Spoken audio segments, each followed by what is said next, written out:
তাই না? তো মাইক্রো প্রসেসরটা অলরেডি আমরা থার্ড সেমিস্টারে কিছুটা পড়ে এসেছি। তো এখানে আবার আছে মাইক্রো প্রসেসর, মানে ডেপথ কনসেপ্টে আছে, এখানেও আমরা পড়বো। তো আমরা প্রথমে একটু সিলেবাসটা নিয়ে ডিসকাশন করি, তারপরে আমরা মাইক্রো প্রসেসরের বিষয়বস্তুতে আমরা আসবো, যে কি পড়বো, কতটা পড়বো, কিভাবে পড়বো, বা কিভাবে পড়লে আমরা পরীক্ষায় সমস্ত কোশ্চেন কমন পাবো। ওকে, আমরা কিভাবে আমরা এগোবো। ওকে, তো সেটা নিয়ে একটু প্রথমে আমরা একটু কথা বলি, কারণ যে কটা সাবজেক্ট আছে প্রত্যেকটা সাবজেক্ট কিন্তু মানে কি বলবো, মানে ইম্পর্টেন্ট সাবজেক্ট। আর প্রত্যেকটা হচ্ছে কিন্তু মানে ডিগ্রি লেভেলের সাবজেক্ট। ওকে, তোমাদের তোমরা হয়তো সবাই জানো কি কি সাবজেক্ট আছে তোমাদের। তো টোটাল 8টা সাবজেক্ট আছে তোমাদের ফিফথ সেমিস্টারে। তো তার মধ্যে মাইক্রো প্রসেসর, আইওটি, তো মানে প্রোগ্রাম কোর কোর্স যেটা আমরা পড়বো। আর তার সাথে তোমাদের কিছু ইলেকটিভ সাবজেক্ট আছে, program elective 1, program elective 2, program elective 3। এবার এই সাবজেক্ট চয়েস নিয়ে আমার কিছু কথা বলার আছে। যে সাবজেক্ট চয়েস তো আমরা কেউ করতে পারি না, আমাদের কলেজ যেটা চয়েস করে দেয় বা কলেজে যে সাবজেক্টটা পড়ানো হয় সেই সাবজেক্টটাই আমাদেরকে নিতে হয়, আমাদের ইচ্ছা না থাকলেও নিতে হয়। ওকে, তো যেমন প্রোগ্রাম ইলেকটিভ 1-এ যদি কোনো কলেজ অ্যাডভান্স কম্পিউটার নেটওয়ার্ক আর মোবাইল কম্পিউটিং দুটো আছে, মোবাইল কম্পিউটিং একটা নতুন ধরনের একটা ট্রেন্ডিং সাবজেক্ট, মোবাইল কম্পিউটিংয়ের এখন প্রচুর ডিমান্ড মার্কেটে। তো যদি কোনো কলেজ চায় যে স্টুডেন্টদেরকে ভালো করে শেখাবো, তো তারা মোবাইল কম্পিউটিং নেবে। আর যদি কোনো কলেজ ভাবে যে না, আমরা গতানুগতিক যেভাবে কম্পিউটার নেটওয়ার্ক ছিল ফোর্থ সেমিস্টারে, এখন অ্যাডভান্স কম্পিউটার নেটওয়ার্ক নিলে হয়তো স্টুডেন্টরা একটু ভালোভাবে স্কোর করতে পারবে, বা তাদের কাছে বেসিক কনসেপ্টটা জানা, তারা এখন অ্যাডভান্স নিয়ে পড়লে তারা ভালোভাবে পড়তে পারবে, কারণ তো সব মানে পুরোটা কিন্তু আমার থিওরিটিক্যাল সাবজেক্ট। মোবাইল কম্পিউটিং মানে পিওর থিওরিটিক্যাল সাবজেক্ট, আবার অ্যাডভান্স কম্পিউটার নেটওয়ার্ক কিন্তু পিওর থিওরিটিক্যাল সাবজেক্ট। ওকে, এবার মোবাইল কম্পিউটিং জানতে গেলেও কিন্তু বেসিক কম্পিউটার নেটওয়ার্কের যে কনসেপ্ট কিন্তু তোমাদেরকে জানতে হবে। অথবা আমরা ফোর্থ সেমিস্টারে কম্পিউটার নেটওয়ার্ক পড়ে এসেছি, তো সেই কনসেপ্টের উপরে বেস করে আমাদের মোবাইল কম্পিউটিং নিলেও কোনো সমস্যা নেই, আমাদের অ্যাডভান্স নিলেও কোনো সমস্যা নেই। ঠিক আছে, অর্থাৎ প্রোগ্রাম ইলেকটিভ 1 নিয়ে আমাদের সমস্যা মিটে গেছে, যে আমাদের মোবাইল কম্পিউটিং শিখতে গেলে আমাদের যে এক্সট্রা কিছু শিখতে হবে আগে থেকে তা কিন্তু নয়। আমাদের বেসিক কম্পিউটার নেটওয়ার্কে যদি নলেজ থাকে তাহলে কিন্তু আমরা মোবাইল কম্পিউটিং আমরা জানতে পারবো। তো অ্যাজ ওয়েল অ্যাজ তো অ্যাডভান্স কম্পিউটার নেটওয়ার্ক, তো অবশ্যই আমাদের বেসিক যদি নলেজ থাকে কম্পিউটার নেটওয়ার্কে আমরা কিন্তু শিখতে পারবো। অনেক কিছু টপিক কমন আছে নেটওয়ার্ক থেকে, যেমন আইপি অ্যাড্রেসিং এর পার্টটা পুরোটা কিন্তু এখানে কমন। মানে আইপি অ্যাড্রেসিং এর পার্টটা তোমাদের ইউনিট 1-এ আছে। তো অলরেডি কিন্তু আইপি অ্যাড্রেসিংটা আমরা খুব ভালোভাবে পড়ে এসেছি কম্পিউটার নেটওয়ার্কে। তো সাবনেটিং থেকে শুরু করে ক্লাসফুল ক্লাসলেস অ্যাড্রেসিং, পুরো কনসেপ্টটা কিন্তু এখানে ইউনিট 1-এ কিন্তু কমন। আর আগে তোমাদের আইপি থেকে কিন্তু কোনো নিউমেরিক্যাল প্রবলেম আসতো না, কম্পিউটার নেটওয়ার্কে আসেনি, কিন্তু অ্যাডভান্সে কিন্তু নিউমেরিক্যাল প্রবলেম কিন্তু আসে আইপি অ্যাড্রেসিং থেকে। ওকে, যাই হোক, তো এটা আমরা খুব ইন্টারেস্টিং সাবজেক্ট। মোবাইল কম্পিউটিং আরও বেশি ইন্টারেস্টিং সাবজেক্ট। মোবাইল কম্পিউটিং নামটা শুনেই বুঝতে পারছি মোবাইল কম্পিউটিং, তা তোমাদের কি মনে হচ্ছে যে তাহলে কি আমরা মোবাইলে কোনো কম্পিউটিং করব? কি মনে হচ্ছে যে মোবাইল কম্পিউটিং বলতে কি বোঝায়, যে হোয়াট ইজ মোবাইল কম্পিউটিং, যে মোবাইল নিয়ে আমরা কোনো কম্পিউটিং টাস্ককে পারফর্ম করব, তার জন্য এর নামটা হচ্ছে মোবাইল কম্পিউটিং?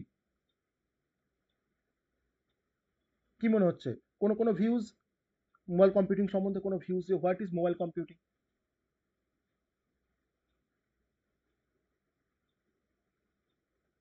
অবশ্যই মোবাইল কম্পিউটিং আমরা সবসময়, আমাকে কিছু পোর্টেবল কম্পিউটিং ডিভাইসকে আমাকে ব্যবহার করতে শেখায়, বা তাকে রেফার করে অ্যাকচুয়ালি, যে use of portable computing device, যেমন ধরুন হয়তো স্মার্টফোন বা ট্যাবলেট বা ল্যাপটপ।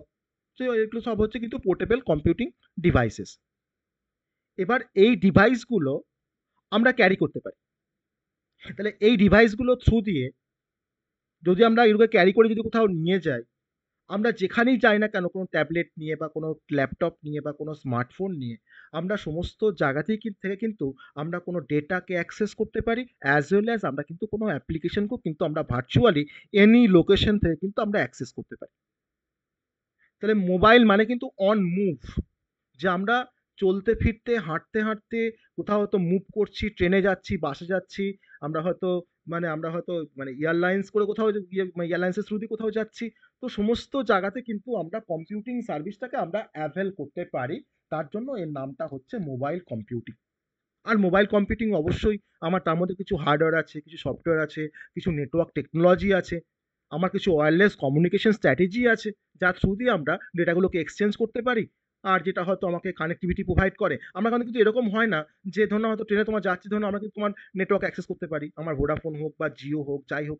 তো সবটাই কিন্তু মোবাইল কম্পিউটিং এর জন্য। ওকে? তাহলে আমাদের মোবাইল ডিভাইস আমাদেরকে ব্যবহার করে আমাদের যদি কম্পিউটিং করতে পারি বা ল্যাপটপ বা ট্যাবলেট, তো তাকে আমরা বলছি মোবাইল কম্পিউটিং। সেখানে তার মধ্যে আমরা পড়বো 3G, আমরা তো নাম শুনেছি যে আমাদের অনেক সময় দেখায়, আমাদের ফোনে দেখায় যে ভোল্টি, এজ, তাই না? 3G, 4G, 5G। তো এগুলো অ্যাকচুয়ালি সিগনিফিকেন্স কি? এগুলো সব কিন্তু wireless communication technology. WiFi, Bluetooth, okay? আমাদের সেলুলার নেটওয়ার্কের মধ্যে তোমার 3G, 4G, 5G পড়ে। মানে আমরা ফিজিক্যাল কানেকশন ছাড়া আমরা যখন কোনো সার্ভিসকে অ্যাভেল করতে পারি, সেটা কিন্তু আমাদের সেলুলার টেকনোলজি বা ওয়্যারলেস টেকনোলজি। ওকে? তো আমরা এগুলোকে জানবো, আমরা এগুলো সমস্ত ডিটেলস আমরা পড়বো। আবার কার কি হলো, আবার এবার মিউট করো, শম্পা মিউট করো। ওকে? তো আমরা প্রত্যেকটা সাবজেক্ট সম্বন্ধে কিন্তু আমরা একটা একটা করে ইন্ট্রোডাকশন জাস্ট দেখবো যে কেন পড়বো সাবজেক্টটা। এবার তুমি যদি বলো যে এই মোবাইল কম্পিউটিং একটা মানে অবশ্যই একটা মানে রিভলিউশন এনে দিয়েছে আমাদের ডেইলি লাইফে। আমাদের কমিউনিকেশন বলো, আমাদের বিজনেস বলো, আমাদের এডুকেশন বলো, আমাদের এন্টারটেনমেন্ট বলো, আমাদেরকে অনেক বেশি ফ্লেক্সিবিলিটি অফার করছে, অনেক বেশি কনভেনিয়েন্স আমাদেরকে অফার করছে। ওকে? তো মোবাইল কম্পিউটিং এর প্রচুর অ্যাপ্লিকেশন আছে, সেটা আমরা মোবাইল কম্পিউটিং পড়তে গিয়ে আমরা জানবো মোবাইল কম্পিউটিং এর প্রচুর অ্যাপ্লিকেশন। এবার অ্যাডভান্স কম্পিউটার নেটওয়ার্ক, সেই সিলেবাসটা যদি আমরা একটু দেখি যে অ্যাডভান্স কম্পিউটার নেটওয়ার্কের মধ্যে আমরা কি কি পড়বো। আমি তোমাদের ইলেকটিভ নিয়ে আমরা ডিসকাশন করছি, কেন করছি তার রিজনটা আমি পরে বলবো। তারপর আমরা মেন সাবজেক্টে আসবো। আমরা যদি তোমার যদি আমরা অ্যাডভান্সে যদি আমরা কনসেপ্টে তোমার যদি যাই, সিলেবাসে যদি যাই, দেখো ফার্স্ট তোমার কি আছে, রিভিউ অফ নেটওয়ার্কিং বেসিস। আমরা বেসিক যেগুলো পড়েছিলাম নেটওয়ার্কিং সাবজেক্টে, তো তাকে ফার্স্ট আমাকে রিভিউ করতে বলছি, মানে সেই সমস্ত কনসেপ্টগুলো আমার সবই কিন্তু এখানে দরকার। তারপর আমরা পড়বো wireless LAN, okay? IPv4, advance topic in IPv4। তার মধ্যে কি আছে দেখো, মাল্টিকাস্টিং আমরা পড়েছি, ওকে? আর সাবনেটিং আমরা পড়েছি। এবার ডিফারেন্ট টাইপের রাউটিং প্রোটোকলস আছে, যেটা কিন্তু নতুন এখানে আমাদেরকে পড়তে হবে। IGMP, PIM, DVM, RP, ওকে? আর দেখো অ্যাডভান্স টপিক ইন TCP, আমরা TCP পড়ে এসেছিলাম, ট্রান্সমিশন কন্ট্রোল প্রোটোকল, তার কিছু এখানে অ্যাডভান্স টপিক কিন্তু এখানে আছে। এটা হচ্ছে ইউনিট 1।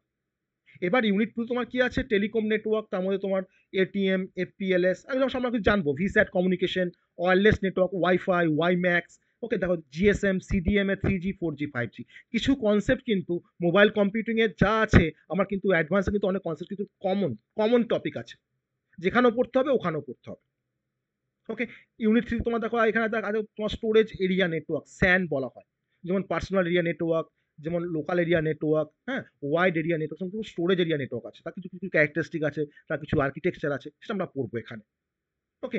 আমরা ভার্চুয়ালাইজেশন আছে এখানে, বেসিক্যালি একটা ক্লাউডের একটা কনসেপ্ট ভার্চুয়ালাইজেশন, তো সেটা আমরা কিন্তু এখানে আমরা পড়বো। ডিফারেন্ট টাইপের নেটওয়ার্ক স্টোরেজ, যে আমরা নেটওয়ার্কে আমরা কোথায় স্টোর করে রাখি আমাদের ডেটাগুলোকে বা ইনফরমেশনগুলোকে, তার মধ্যে SCSI, NAS, IP, SAN, তো ডিফারেন্ট টাইপের কিন্তু কনসেপ্ট এখানে আছে। এবার তোমার চলে আসছে ইউনিট 4 তোমার নেটওয়ার্ক সিকিউরিটির কিছু কনসেপ্ট, যেখানে তোমার VLAN আমরা পড়ে এসেছি, ভার্চুয়াল ল্যান আমরা ফায়ারওয়াল পড়ে এসেছি, ওকে? তারপর তোমার প্রক্সি সার্ভার আছে, নেটওয়ার্ক রিডান্ডেন্সি আছে, IPS আছে, ওকে? তো ডিফারেন্ট টাইপের কিন্তু কনসেপ্ট আমরা পড়ব। আর নেটওয়ার্ক মনিটরিং করার জন্য আমাদের ডিফারেন্ট টুলস আছে বা ডিফারেন্ট প্রোটোকল আছে বা ডিফারেন্ট টেকনোলজি আছে, যেমন SNMP, RMON, তো এগুলো কিন্তু আমরা এখানে পড়বো। এছাড়া আমাদের ওয়াপ আর্কিটেকচার আছে, তো যেটা আমি অত ডিটেলসে বলে এখন তোমরা বুঝবে না, আমাদের ওয়ান বাই মানে পরপর আমাদের কনসেপ্টগুলোতে আমাদেরকে আসতে হবে। আমরা কিন্তু ওয়াপ আর্কিটেকচার কিন্তু আমাদের লাস্ট যে ইউনিটটা আছে, আমাদের ইউনিট 5টা লাস্টের আগের ইউনিট অ্যাকচুয়ালি। তো ওয়াপ আর্কিটেকচার আমরা এখানে পড়বো। আর কিছু স্ট্রিমিং কিছু প্রোটোকল আছে, আমরা জানি যে ভিডিও স্ট্রিমিং হয়, অডিও স্ট্রিমিং হয়, আমরা ইউটিউব দিয়ে ভিডিও স্ট্রিমিং করতে পারি, আমরা গুগল মিট দিয়ে আমরা হয়তো ভিডিও স্ট্রিমিং করতে পারি। তো এই সমস্ত স্ট্রিমিং অপারেশন পারফর্ম করার জন্য কোন কোন প্রোটোকলগুলো responsible, that is called streaming protocol. তো RTP, RTSP, okay? TFRC, RAP, SIP, তো এগুলো কিন্তু সম্বন্ধে আমরা জানবো যে কিভাবে আমাকে এই প্রোটোকলগুলো আমাদেরকে স্ট্রিমিং করতে আমাদেরকে হেল্প করে। কার থ্রু দিয়ে আমরা অডিও স্ট্রিমিং করতে পারি, কার থ্রু দিয়ে কাকে ব্যবহার করে আমরা ভিডিও স্ট্রিমিং করতে পারি। তো স্ট্রিমিং কিন্তু এখন একটা মানে একটা কি বলবো, একটা মানে তার একটা মানে বিশাল বড় অ্যাপ্লিকেশন রয়েছে কিন্তু এখন বর্তমান দিনে। কারণ এই আমাদের লকডাউনের পর থেকে বা কোভিডের পর থেকে কিন্তু এই স্ট্রিমের কিন্তু এটা আরো অনেক বেড়েছে, স্ট্রিমিং এর কাজটা বা অ্যাপ্লিকেশনটা। ঠিক আছে? তাহলে পুরোটাই কিন্তু তোমার থিওরিটিক্যাল পার্ট, শুধুমাত্র আইপি অ্যাড্রেসিং এ আমাদেরকে একটু হয়তো নিউমেরিক্যাল পার্ট থাকবে, আর বাকি সবটাই কিন্তু হচ্ছে আমাদের theoretical part. Advance computer network, mobile computing তাই আমার পুরোটা থিওরিটিক্যাল পার্ট। কিন্তু অনেক কনসেপ্ট কিন্তু মোবাইল কম্পিউটিং আর হচ্ছে অ্যাডভান্সে কিন্তু অনেক কনসেপ্ট কিন্তু তোমার কমন থাকবে। ওকে? অনেক কনসেপ্ট কিন্তু কমন থাকবে। যেমন WLAN থাকবে, ওয়াইফাই থাকবে, যেমন তোমার এই সেলুলার ফোন টেকনোলজি এগুলো কমন থাকবে। ওকে? তারপর তোমার ওয়্যাপ আর্কিটেকচার তোমার এখানে কমন থাকবে। ডিফারেন্ট নেটওয়ার্ক সিকিউরিটি তোমার যে VLAN, VPN, ফায়ারওয়াল সব কিন্তু এগুলো কমন থাকবে। এবার তোমার চলে আসবো আমাদের প্রোগ্রাম ইলেকটিভ। তো অনেক কলেজ তোমার ধরো কেউ হয়তো মোবাইল কম্পিউটিং নিয়েছে, কেউ তোমার হয়তো অ্যাডভান্স নিয়েছে, কোনো সমস্যা নেই। তো বোথ সাবজেক্ট কিন্তু খুব ইন্টারেস্টিং সাবজেক্ট, কিন্তু থিওরিটিক্যাল সাবজেক্ট। পড়তে হবে, বুঝতে হবে, বুঝে পরীক্ষায় গিয়ে লিখতে হবে। ওকে? নেক্সট তোমার হচ্ছে প্রোগ্রাম ইলেকটিভ 2, থিওরি অফ অটোমাটা আর হচ্ছে ফান্ডামেন্টাল অফ এআই। দুটো সাবজেক্ট সমানভাবে গুরুত্বপূর্ণ। ওকে? যদি আমরা ভাবি যে কারেন্ট ট্রেন্ডের কথা, তো সেখানে আমাদেরকে এআই জানাটা খুবই দরকার বর্তমান দিনে। আর যদি ভাবি যে আমরা এরপরে হায়ার স্টাডি করবো, বিটেক করবো, তো বিটেকে তোমার কিন্তু এই থিওরি অফ অটোমাটা কিন্তু তোমার দুবার আছে, মানে তোমার দুটো তোমার তোমার সেমিস্টারে আছে। ফোর্থ সেমে আছে, আবার ফিফথ সেমিস্টারে আছে theory of অটোমাটা।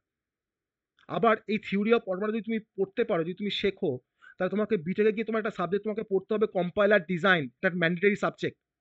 R compiler design পড়তে গেলে কিন্তু অবশ্যই তোমার থিওরি অফ অটোমাটার কিন্তু কনসেপ্ট তোমাকে জানা দরকার। তাহলে যারা এখন এআই পড়বে ডিপ্লোমাতে, যে সমস্ত কলেজ তোমার এআই চুজ করেছে, তো সেই সমস্ত স্টুডেন্ট যখন তোমার বিটেক যখন পড়বে ফোর্থ সেমিস্টারে, তখন তাদেরকে যখন তোমার ধরো না হয়তো থিওরি অফ অটোমাটা পড়তে হবে, বা ধরো না হয়তো কম্পাইলার ডিজাইন পড়তে হবে ফিফথ সেমিস্টারে গিয়ে, তাদের কিন্তু কনসেপ্টটা কিন্তু একটু টাফ লাগবে। যদি না তারা থার্ড সেমিস্টারে ভালো করে থিওরি অফ অটোমাটা তারা তো ভালো করে না পড়ে। যদি ভালো করে পড়ে তাহলে কোনো সমস্যা নেই। ওকে? এবার এই এআই তোমার কখন কাজে লাগবে? না, যখন তুমি ধরো না হয়তো বিটেকে তুমি হয়তো এআই মেশিন লার্নিং এর উপর তুমি হয়তো বিটেক করতে যাচ্ছ, তখন তোমার কিন্তু এই ফান্ডামেন্টাল অফ এআই তোমার কিন্তু কাজে লাগবে। আবার যে সমস্ত কলেজ ফান্ডামেন্টালস অফ এআই নিয়েছে, সেই কলেজগুলো যদি তোমার সিক্স সেমিস্টারে গিয়ে একটা সাবজেক্ট থাকবে তোমার মেশিন লার্নিং, যদি তোমার মেশিন লার্নিং তারা নেয় তাহলে আবার ঠিক আছে। কিন্তু অনেক কলেজ এরকমও আছে যে ফিফথে তোমার এআই নিচ্ছে, আর সিক্সথে গিয়ে তোমার হয়তো পিএইচপি নিচ্ছে, ওয়েব ডিজাইনিং নিচ্ছে। ওকে? বা ধরো না হয়তো অনেক কলেজ হয়তো এখন তোমার থিওরি অফ অটোমাটা নিচ্ছে, যেমন তোমার বিপিসিআইটি, ওরা তোমার এখন নেয় থিওরি অফ অটোমাটা, নিয়েছে প্রোগ্রামেটিভ 2-তে। সিক্সথে গিয়ে কিন্তু ওই কলেজে কিন্তু টিচাররা কিন্তু তোমার নেয় মেশিন লার্নিং। তাহলে একটা স্টুডেন্ট যদি তোমার এআই যদি তার কনসেপ্ট না থাকে, তার কাছে কিন্তু মেশিন লার্নিং কিন্তু শেখাটা কিন্তু একটু ডিফিকাল্ট। ওকে? তাহলে একদিকে ভালো হচ্ছে, একদিকে খারাপ হচ্ছে। কিন্তু এই চয়েসটা কিন্তু কেউ করছে না কোনো কলেজ, যে ফিফথে কি নিলে তার সঙ্গে প্যারিটি রেখে আমাকে সিক্সের সাবজেক্টটাকে আমাকে চুজ করতে হবে। সেটা কিন্তু কেউ করছে না, কোনো কলেজে কিন্তু সেটা করছে না। ওকে? যাই হোক, এখন যেটা নিচ্ছে সেটা আমাকে পড়তে হবে। আমাদের ওটাও পড়তে হবে, আবার বিটেকে গিয়ে আমাদের পড়তে হবে। যদি আমরা বিটেক করি তবে আমাদের ওটাও পড়তে হবে। তো যাই হোক, থিওরি অফ অটোমাটা কিন্তু খুব interesting subject, numerical base subject. আর এই সাবজেক্টে কিন্তু সব থেকে বেশি মার্কস ওঠে, প্রচুর স্কোর করা যায়, কারণ ম্যাক্সিমাম কিন্তু ম্যাথের অ্যাপ্লিকেশন। অবশ্যই থিওরি অফ অটোমাটা পড়তে গেলে কিন্তু ম্যাথের কনসেপ্ট দরকার। কোন কনসেপ্ট দরকার? না, সেট থিওরি জানতে হবে। ওকে? রিলেশন জানতে হবে। ওকে? তো আর তোমার কাউন্টিং টেকনিক জানতে হবে। তবে কিন্তু থিওরি অফ অটোমাটা কিন্তু বুঝতে কোনো সমস্যা হবে না। আর তার সঙ্গে একটু গ্রাফ অ্যান্ড ট্রির কনসেপ্ট থাকতে হবে। গ্রাফ অ্যান্ড ট্রি, তবে কিন্তু থিওরি অফ অটোমাটা কিন্তু খুব ইজি লাগবে। খুব ইজি সাবজেক্ট, বুঝতে পারলে খুবই সহজ। সবটা কিন্তু নিউমেরিক্যাল বেসড। আর ফান্ডামেন্টাল অফ এআই এর মধ্যে অল্প কিছু নিউমেরিক্যাল আছে, কিন্তু খুব কনসেপচুয়াল সাবজেক্ট, খুব tough subject fundamentals of AI. Okay? তো যাদের ফান্ডামেন্টাল অফ এআই আছে, আমি তোমার দেখলাম, আমি আগের দিনে পোল নিচ্ছিলাম যে কতজনের তোমার থিওরি অফ অটোমাটা আছে, কতজনের তোমার ফান্ডামেন্টাল অফ এআই আছে। আমি দেখলাম যে ম্যাক্সিমামে কিন্তু থিওরি অফ অটোমাটা আছে। আর এআই তোমার তোমার 6 থেকে 7 জন অত এসজিপি বা আদার্স কিছু কলেজে তোমার হয়তো এআইটাকে তারা চুজ করেছে। তো এআইটা আমরা কিন্তু লাইভ ক্লাস আমরা প্রোভাইড করব। এখন কম স্টুডেন্ট বলে আমরা আগস্ট থেকে আমরা এআই কিন্তু লাইভ ক্লাস আমরা প্রোভাইড করব এআই এর জন্য। এটা কিন্তু বিটেকের সঙ্গে কিন্তু এই ক্লাসটা হবে। বিটেক প্লাস ডিপ্লোমা কিন্তু একসঙ্গে এই ক্লাসটা হবে। কারণ বিটেকে তোমার কিন্তু এআই আছে। অতএব সেই একই লাইভে আমাদের বিটেক প্লাস ডিপ্লোমা কিন্তু আমরা কভার করব এআইটা। ওকে? খুব ইন্টারেস্টিং সাবজেক্ট, আর একটু একটু কমপ্লেক্স টাইপের সাবজেক্ট এআইটা। ওকে? তারপর আমার প্রোগ্রাম ইলেকট্রিক 3, কম্পিউটার গ্রাফিক্স আর ডিআইপি। কম্পিউটার গ্রাফিক্স না জানলে ডিআইপি শেখা যায় না। অতএব যদি তোমার এরকম করতো কোনো কলেজ যে ফিফথে হয়তো গ্রাফিক্স আছে, সিক্সথে হয়তো ডিআইপি আছে, কোনো সমস্যা নেই। তাহলে এখন ফিফথ সেমিস্টারের স্টুডেন্টরা গ্রাফিক্স শিখতো, আর সিক্স থেকে তোমার ডিআইপি শিখতো। কারণ ডিআইপি শেখার জন্য কিন্তু গ্রাফিক্সটা খুবই দরকার। ওকে? তাহলে এখন দেখলাম যে ম্যাক্সিমাম স্টুডেন্ট তোমার কম্পিউটার গ্রাফিক্স আছে, আর তারই মধ্যে মানে আরো কিছু স্টুডেন্টের তোমার হয়তো ডিআইপি আছে। তো ডিআইপি কিন্তু তোমার এআই এর মতন কিন্তু সাবজেক্ট অনেকটা একটু কিন্তু ডিফিকাল্ট টাইপের ডিআইপি। কারণ ডিআইপির মধ্যে তোমার যে কনসেপ্টগুলো দরকার ডিআইপি শেখার জন্য, যেমন তোমার হয়তো নাম শুনে আসবে ল্যাপলাস ট্রান্সফরমেশন আর ফুরিয়ার ট্রান্সফরমেশন, হয়তো নাম শুনেছো হয়তো ম্যাথসে, ল্যাপলাস আর ফুরিয়ার। সেই ল্যাপলাস আর ফুরিয়ার দিয়ে কিন্তু অনেক রকম ডেরিভেশন আছে ডিজিটাল ইমেজ প্রসেসিং এর মধ্যে। তাহলে এটা কিন্তু অ্যাকচুয়ালি তোমার ডিপ্লোমা লেভেলে কিন্তু সাবজেক্টই না। এই ডিআইপি বলো বা ফান্ডামেন্টালস অফ এআই বলো, গ্রাফিক্স আমাদের আগেও ছিল সিলেবাসে, ডিপ্লোমা সিলেবাসে। আমাদের অটোমাটা তোমার ডিপ্লোমা সিলেবাসে আগে ছিল। মোবাইল কম্পিউটিং ছিল না। অ্যাডভান্স কম্পিউটার নেটওয়ার্ক তোমার এই নেটওয়ার্কের সঙ্গে তোমার পড়ানো হতো, ওটাও আমাদের ছিল। ঠিক আছে, তো যাই হোক, কম্পিউটার গ্রাফিক্স কিন্তু scoring subject, numerical based, numerical based কিন্তু ম্যাক্সিমাম কিন্তু নিউমেরিক্যাল আছে। আর ডিআইপিতে আমাদের অল্প বিস্তর নিউমেরিক্যাল আছে, কিন্তু ম্যাক্সিমাম কিন্তু তোমার থিওরিটিক্যাল কনসেপ্ট আর বোঝার কনসেপ্ট আছে অনেক কিছু। অতএব যারা গ্রাফিক্স পড়ছো বা যারা ডিআইপি পড়ছো, যাদের গ্রাফিক্স আছে বা ডিআইপি যাই আছে থাক না কেন, তোমরা কিন্তু অবশ্যই ক্লাসটা করবে। কারণ নিউমেরিক্যাল সাবজেক্ট তো, যদি ক্লাস না করে কিন্তু বুঝতে পারবে না। আর গ্রাফিক্সে কিন্তু নিউমেরিক্যাল কিন্তু অনেক বড় বড় নিউমেরিক্যাল হয়। অতএব একটু মানে ধৈর্য ধরে কিন্তু ক্লাসটা করতে হবে। আর গ্রাফিক্স মানে সেখানে কিন্তু সেই আবার সেই প্রজেকশন, 2D ট্রান্সফরমেশন, 3D, তোমার যে সেই যে ড্রয়িং পড়ে এসেছিলে তোমার সেকেন্ড সেমিস্টারে বা ফার্স্ট সেমিস্টারে ডিপ্লোমা পড়তে গিয়ে, তো তার কিন্তু অনেক কনসেপ্ট কিন্তু এখানে কাজে লাগবে কম্পিউটার গ্রাফিক্সে। ওকে, তো আমরা প্রতিটা সাবজেক্ট আমরা অ্যাপ্লিকেশনগুলো বলবো কেন কাজে লাগে বা কোথায় কাজে লাগে, আমি তাও বলছি, আমি রিলেট করার চেষ্টা করছি যে কোনগুলো আমাদের ডিআই মানে আমাদের বিটেকে আছে। আর এই ডিআইপি সাবজেক্ট কিন্তু মাস্টার্সে পড়ানো হয়, এমটেকে পড়ানো হয় ডিআইপি। মানে আমরা যখন এমটেক করেছি তখন কিন্তু আমাদের আমাদের ডিআইপি ছিল, ডিজিটাল ইমেজ প্রসেসিং। আমাদের তখন এআই ছিল, মানে আমরা কিন্তু এআই তোমার পড়েছি অ্যাকচুয়ালি মাস্টার্সে গিয়ে। ঠিক আছে, এখন না এআই এমএল এর উপর এখন তোমার মানে বিটেক করা হচ্ছে, ঠিক আছে, কিন্তু আমরা কিন্তু এআই পড়েছি বা ডিআইপি পড়েছি বা মোবাইল কম্পিউটিং পড়েছি কিন্তু আমরা মাস্টার্সে গিয়ে। আর দেখো, এবার তোমার চলে আসি, আমাদের যেটা মেন সাবজেক্ট সেটা হচ্ছে micro processor and micro controller. আমরা মাইক্রো প্রসেসরের অল্প বিস্তর পার্ট আমরা পড়েছি সিএসও সাবজেক্ট পড়তে গিয়ে। আমরা দেখো 8086 আমরা পড়েছি, কিছুটা হলো আমরা জানি যারা ক্লাসটা করেছি আমরা সিএসও সাবজেক্টে। কিন্তু এখানে তোমার নতুনভাবে অ্যাড করেছে মাইক্রো কন্ট্রোলার, যার মধ্যে আমরা পড়বো এখানে 8051। একটা পপুলার একটা 8 বিট একটা মাইক্রো কন্ট্রোলারের নাম হচ্ছে 8051। কিন্তু এখন 8051 কিন্তু খুব বেশি কাজ হয় না। এখন তো আরো ভালো ভালো মাইক্রো কন্ট্রোলার চলে এসেছে মার্কেটে। এখন অ্যাটমেগা 328P মানে অডিনো আছে, এখন তোমার ধরো না নোড এমসিইউ আছে, এখন রাসবেরি পাই চলে এসেছে মার্কেটে। এখন কিন্তু তোমার 8051 কিন্তু খুব বেশি ব্যবহার করা হয় না, কিন্তু আমাদের সিলেবাসে আছে আমাদের 8051 পড়তে হবে। তার বেসিক আর্কিটেকচার, তার প্রোগ্রামিং আছে, আমাদেরকে প্রোগ্রামিং পড়তে হবে 8051 এর। আমাদেরকে 8086 আমাদের প্রোগ্রামিং পড়তে হবে। তো এই 8051 বা 8086 এ তোমার প্রোগ্রামিং কিন্তু আমি তোমার প্র্যাকটিক্যাল করে দেখাবো। কারণ তোমাদের কিন্তু এই সাবজেক্টে তোমাদের কিন্তু ল্যাবও আছে আবার দেখবে তোমাদের। এবার আমি জানি না তোমাদের ল্যাব হবে কিনা তোমাদের গভর্নমেন্ট কলেজে বা অনেক কলেজে ল্যাবটা হয়তো হয় না, কিন্তু আমি কিন্তু ল্যাবটাও কিন্তু আমি এখানে দেখাবো যে কি করে মাইক্রো প্রসেসর ল্যাব করতে হয় আমাদের ল্যাপটপে বা ডেস্কটপে। আমাদের কোনো কিট দরকার নেই, আমরা বেসিক আমরা এখানে ডিবাগ প্রোগ্রাম দিয়ে আমরা মাইক্রো প্রসেসরের ল্যাব করতে পারি, আমাদের 8086 আমরা প্রোগ্রামিং করতে পারি। আর 8051 এর প্রোগ্রামিং করার জন্য আমরা ইডি সিম 51 একটা মানে ইমুলেটর বলতে পারো বা সিমুলেটর বলতে পারো, আমরা ব্যবহার করে আমরা 8051 কিন্তু আমরা প্রোগ্রামিং করতে পারবো আমাদের মানে অনলাইন মোডে বা শেয়ারিং মোডে আমরা কিন্তু কাজ করতে পারবো।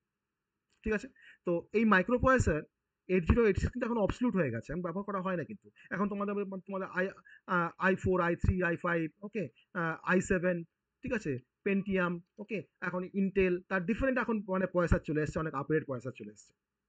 তো তা আমাদের কেন পড়তে হচ্ছে না, এই মাইক্রো প্রসেসর পড়লে একটা মাইক্রো প্রসেসর কিভাবে কাজ করে তার বেসিক যে আর্কিটেকচার, এটা কিন্তু আমরা খুব ভালোভাবে আমরা জানতে পারবো। আমাদের ডিফার করে তাদের কিছু মানে আর্কিটেকচার তোমার উপরে কিছু ডিফার করে, আর কিছু ফাংশনালিটির উপর কিন্তু ডিফার করে, স্পিডটা ডিফার করে, ক্যাশ মেমোরি ডিফারেন্স আছে, আমাদের রেজিস্টারের ডিফারেন্স আছে। কিন্তু বেসিক কনসেপ্ট কিন্তু আমরা আমাদেরকে বেসিক মাইক্রো প্রসেসর পড়েই কিন্তু আমাদেরকে শিখতে হবে যে কি করে 8086 মাইক্রো প্রসেসর কাজ করে, কি করে আমাদের প্রোগ্রামগুলো এক্সিকিউট হয়, আমাদের ইনস্ট্রাকশনগুলোকে কিভাবে এক্সিকিউট করে মাইক্রো প্রসেসর। মানে আমরা মাইক্রো প্রসেসরকে স্টাডি করব, আমরা মাইক্রো প্রসেসরে প্রোগ্রামিং করব, যে কেমন করে আমাদের অ্যাডিশন অপারেশন হয়, কেমন করে আমাদের ফ্যাক্টোরিয়াল হয়, সেটাকে কিভাবে আমাদের মাইক্রো প্রসেসরগুলো পারফর্ম করে। আর মাইক্রো কন্ট্রোলার দিয়ে আমরা অনেক অনেক অ্যাপ্লিকেশনকে সলভ করতে পারি। আজকে বর্তমান দিনে আজকে ম্যাক্সিমামে কিন্তু মাইক্রো কন্ট্রোলার বেস অ্যাপ্লিকেশন। তোমরা তোমার ধরনের এসি ব্যবহার করছো বা ফ্রিজ ব্যবহার করছো, ওকে, ওয়াশিং মেশিন ব্যবহার করছো, সব কিন্তু মাইক্রো কন্ট্রোলার বেসড এখন বর্তমান দিনে। ওকে, অতএব মাইক্রো কন্ট্রোলার কিন্তু প্রচুর অ্যাপ্লিকেশন আছে আমাদের, মানে বর্তমান দিনে অনেক অ্যাপ্লিকেশন আছে, আমরা পড়বো সেই সমস্ত অ্যাপ্লিকেশন এরিয়াগুলো। আবার মাইক্রো প্রসেসর মাইক্রো কন্ট্রোলারের মধ্যে বেসিক কি ডিফারেন্স আছে, কোনটা বেশি পপুলার, আমাদের মাইক্রো প্রসেসরও দরকার, আবার মাইক্রো কন্ট্রোলারও দরকার। আমি কেন মাইক্রো প্রসেসর ব্যবহার করব, আমরা কেন মাইক্রো কন্ট্রোলার ব্যবহার করব, সেই সমস্ত কিন্তু অ্যাসপেক্টগুলো আমরা এই সাবজেক্টের মধ্যে আমরা পড়বো। তার ডিজাইনিং টেকনিক, তার ইনস্ট্রাকশন সেট, ওকে, তার প্রোগ্রামিং, টাইপস অফ ইনস্ট্রাকশন, তো এই সমস্ত পার্টগুলো সবই কিন্তু আমাদের মাইক্রো প্রসেসরের মধ্যে পড়তে হবে। আর মাইক্রো প্রসেসর মাইক্রো কন্ট্রোলার একটা সময় মানে মানে এমনই সহজ সাবজেক্ট, মানে সহজ মানে থিওরিটিক্যাল তো অবশ্যই থিওরিটিক্যাল, প্রোগ্রামিং পার্টটা হয়তো একটু প্রোগ্রামিং আছে আমাদের, কিন্তু এই থিওরিটিক্যাল সাবজেক্ট তোমার এমন সাবজেক্ট একটা, যে আমরা যে কোশ্চেনগুলো আমি বলবো সেই কোশ্চেনগুলোই পরীক্ষাতে আসবে। ওকে, মানে আমি সাজেশনের কথা বলছি না কিন্তু, মানে আমরা যে টপিকগুলো পড়বো মাইক্রো প্রসেসর মাইক্রো কন্ট্রোলারে সেই টপিকগুলো কিন্তু পরীক্ষাতে আসবে। ওকে, মানে কমন কিছু কোশ্চেন থাকে যে কোশ্চেনগুলো ছাড়া কিন্তু আর কোনো কোশ্চেন সেট করা যায় না এই সাবজেক্টে। ওকে, তো সেই কোশ্চেন সাজেশন ব্যাপারে সব নিয়ে আমরা পরে আসবো ডিসকাশন করতে। এখন প্রথম দিন থেকে যদি বলি তোমার যে সাজেশন যা দেবো সব কমন আসবে, তাহলে আমাদের পড়তে ইচ্ছা করবে যে স্যার সাজেশন দিন, সেইভাবে কিন্তু আমাদের দিনটা কেটে যাবে। যাই হোক, তখন সেগুলো জানতে হবে, শিখতে হবে, পড়তে হবে। আর আরেকটা তোমার ট্রেন্ডিং সাবজেক্ট হচ্ছে আইওটি। তো আইওটি সাবজেক্টটা ট্রেন্ডিং বলছি ইন দ্য সেন্স, এখন বর্তমান দিনে আইওটির যেভাবে ডিমান্ড বাড়ছে, হয়তো আরো 5 বছরের মধ্যে আমাদের সমস্ত ডিভাইসই হয়তো আইওটি সাথে বা আইওটি নেটওয়ার্কের সাথে কিন্তু কানেক্টেড হয়ে যাবে। তো সেই দিনটা যেন আমরা জাস্ট ওয়েট করছি। আমরা মানে এখন বর্তমান দিনে আমরা আইওটির অনেক অ্যাপ্লিকেশন আমরা মানে দেখতে পাই বা লক্ষ্য করতে পারি।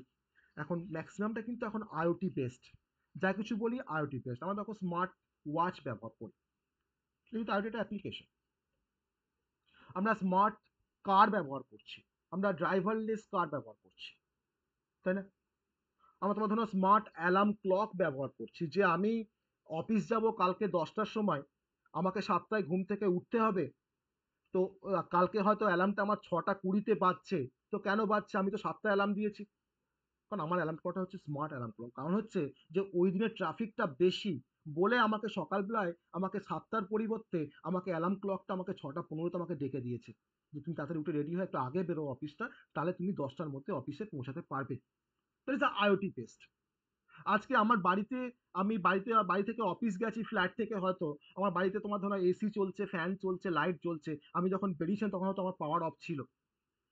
আমি যখন বাইরে যখন বেরিয়ে চলে গেলাম অফিসে গিয়ে দেখছি যে আমার ঘরেতে তোমার লাইট ফ্যান চলছে, তখন কারেন্ট পাওয়ার অন হয়ে গেছে বা পাওয়ার চলে এসছে। তাহলে আইওটি বেসড অ্যাপ্লিকেশনের হেল্প নিয়ে আমি কিন্তু মানে বাই ইউজিং অ্যাপ, আমরা অ্যাপের থ্রু দিয়ে আমার মোবাইল থেকে কিন্তু আমি আমার বাড়ির লাইট ফ্যানকে আমি অফ করতে পারবো আমার অফিস থেকে, আমি রিমোট কোনো লোকেশন থেকে। That is application of IoT. Okay, তো আইওটি কিন্তু খুব ইম্পর্টেন্ট একটা সাবজেক্ট। আর মানে কি বলবো, মানে খুব মানে ইম্পর্টেন্ট, তার সঙ্গে হচ্ছে ইন্টারেস্টিং একটা সাবজেক্ট। ওকে, মানে আমরা ওয়্যারলেসলি আমরা ডিফারেন্ট অবজেক্টকে বা ডিফারেন্ট ডিভাইসকে আমরা কানেক্ট করতে পারি থ্রু আইওটি নেটওয়ার্ক, যাতে আমার একটা ডিভাইসের সঙ্গে কিন্তু আর একটা ডিভাইসে কিন্তু কোনো সম্পর্ক থাকবে না, কোনো কানেকশন থাকবে না। ঠিক আছে, তাহলে এর প্রচুর অ্যাপ্লিকেশন আছে, আমরা অ্যাপ্লিকেশন এরিয়াতে আমরা আসবো, যে আইওটি নিয়ে আমরা আরো কি কি অ্যাপ্লিকেশন আমরা আরো কি কি ভাব মানে এটাকে আমরা আরো কোথায় কোথায় কাজে লাগাতে পারি, তো সেটা আমরা আসবো যখন আমরা আইওটি যখন আমরা স্টার্ট করব। তো খুব ইন্টারেস্টিং একটা সাবজেক্ট কিন্তু হচ্ছে আইওটি। ওকে, তো তো আইওটি আমরা এখানে যদি তোমরা বলো যে তোমরা ইন্টারেস্টেড থাকো, আমি আইওটি কিছু প্র্যাকটিক্যাল করে তোমাদেরকে দেখাবো। আইওটি বেসড কোনো অ্যাপ্লিকেশন আমরা ডেভেলপ করবো। অনেকে তোমার মানে তোমার থার্ড ইয়ারে গিয়ে অনেকে তোমার প্রজেক্ট করে আইওটির উপরে। ওকে, মানে আমি আমার কলেজে তোমার সমস্ত স্টুডেন্টদের আমি আইওটি বেসড প্রজেক্ট করিয়েছি এবারে। এবার শুধু এবারে নয়, গত তোমার 3-4 বছর ধরে। কারণ আইওটি বেসড প্রজেক্ট কিন্তু অনেক বেশি ইন্টারেস্টিং, আর কিছু শেখা যায়, কিছু মানে বোঝা যায়, বা কিছু আমরা দেখতে পারি, বা কিছু বুঝতে পারি, বা কিছু শিখতে পারি। আমার বাড়িতে তোমার ধরে নাও একটা টেম্পারেচার সেন্সার আছে। আমি অফিস থেকে গিয়ে তোমার দেখতে পাবো যে আমার রুমের এখন টেম্পারেচার কত, আমার রুমের এখন হিউমিডিটি কত। ঠিক আছে, আমি থ্রু ওয়েব আমি কিন্তু অ্যাক্সেস করতে পারবো। মানে আমরা রিয়েল টাইমে আমরা কিন্তু অ্যাক্সেস করতে পারি ডেটাগুলোকে। তো সেটাই হয়তো তোমার কিন্তু আইওটির অ্যাপ্লিকেশন। ওকে, তো এরকম কিন্তু অনেক অ্যাপ্লিকেশন আছে। তারপর তোমার তোমার স্মার্ট মেডিকেল বক্স, যে ধরো না বাড়িতে হয়তো আমার মানে হয়তো বয়স্ক বাবা মা আছে, আমি তোমার ধরো বাইরে থাকি কাজের সূত্রে। তো বাবা মাকে হয়তো তোমার টাইমে টাইমে আমাকে মনে করাতে হয় যে এখন হয়তো এই মেডিসিনটা আছে। তো এই স্মার্ট মেডিসিন বক্সটা কি করবে, না তুমি ওখানে তুমি কিছু অ্যালার্ম সেট করে রাখলে যে এই টাইমে হয়তো ওষুধ খাবার টাইম আছে। তো সেই স্মার্ট অ্যালার্ম মানে মেডিকেল বক্স কিন্তু যখনই সেই পার্টিকুলার টাইম আসবে বা ওষুধ খাওয়ার যখন টাইম আসবে, তখন সে কিন্তু একটা সাইরেন বাজবে বা একটা অ্যালার্ম সে জেনারেট করবে। যাতে করে বাড়িতে হয়তো মানে বাবা মা তারা জানতে পারবে যে এই সময় আমাকে হয়তো ওষুধটা খেতে হবে, আর কোন ওষুধটা খেতে হবে ওটা কিন্তু ডিসপ্লে করবে ডিসপ্লেতে যে এটা খেতে হবে, এই ওষুধটা খেতে হবে। আবার তোমার হচ্ছে তোমার কি বলবো মানে স্মার্ট ব্যাগ আছে, তুমি হয়তো কোথাও ট্রাভেল করছো, তুমি ধরুন একটা কোনো মানে ব্যাগ নিয়ে ট্রাভেল করছো, তোমার ব্যাগটা যদি কোথাও হয়তো হারিয়ে যায় তুমি কিন্তু ট্রেস করতে পারবে তোমার ব্যাগটা এখন কোথায় আছে জিপিএস এর থ্রু দিয়ে। সবই কিন্তু আমাদের আইওটি অ্যাপ্লিকেশন, সব কিন্তু তোমার পসিবল। সেন্সারের জন্য ডিফারেন্ট টাইপের সেন্সার ব্যবহার করা হয় আইওটি অ্যাপ্লিকেশনে, ডিফারেন্ট টাইপের ডিভাইস ব্যবহার করা হয়, তার সঙ্গে আমার তো নেটওয়ার্ক তো আছেই। ওকে, তো আমাদের আমরা ডিফারেন্ট টাইপের আইওটি ডিভাইস তো আমরা ব্যবহার করি, যেমন অনেক সময় দেখবে তোমার স্মার্ট ক্লথ আছে, স্মার্ট ক্লথ, স্মার্ট ওয়াচ তো আছে। ওকে, আমাদের ডিফারেন্ট টাইপের অটোমোবাইল ইন্ডাস্ট্রিতে কিন্তু তোমার আইওটি এখনো ব্যবহার করা হচ্ছে, ট্রান্সপোর্টেশনে এখন আইওটি ব্যবহার করা হয়, স্মার্ট সিটি। ওকে, তারপর তোমার ধরো না হয়তো অটোমেশন বলো, ফ্যাক্টরিজ বলো, হেলথ কেয়ার বলো, হোম অটোমেশন বলো, হোম মনিটরিং বলো, appliances, TV, phones, wearable devices, সমস্ত জায়গায় কিন্তু এখন আইওটি কিন্তু অ্যাপ্লিকেশন আছে। ওকে, আজ তোমার ধরে নাও হয়তো আমাদের তোমার তোমার হয়তো ওয়াটার সাপ্লাই থেকে হয়তো তোমার জল আসে বাড়িতে, তোমার মিউনিসিপ্যালিটি হয়তো জল আসে, আমরা ধরো তোমার ধরো সেই জল খাই, আমরা ব্যবহার করি। এবার আমার ধরো হয়তো স্মার্ট সিটির একটা কোনো প্রজেক্ট চলছে, স্মার্ট সিটি। আমাদের কিন্তু এখনো স্মার্ট সিটি হয়নি আমাদের এখানে, কিন্তু বাইরে কিন্তু অনেক জায়গায় কিন্তু এখন স্মার্ট সিটি হয়ে গেছে।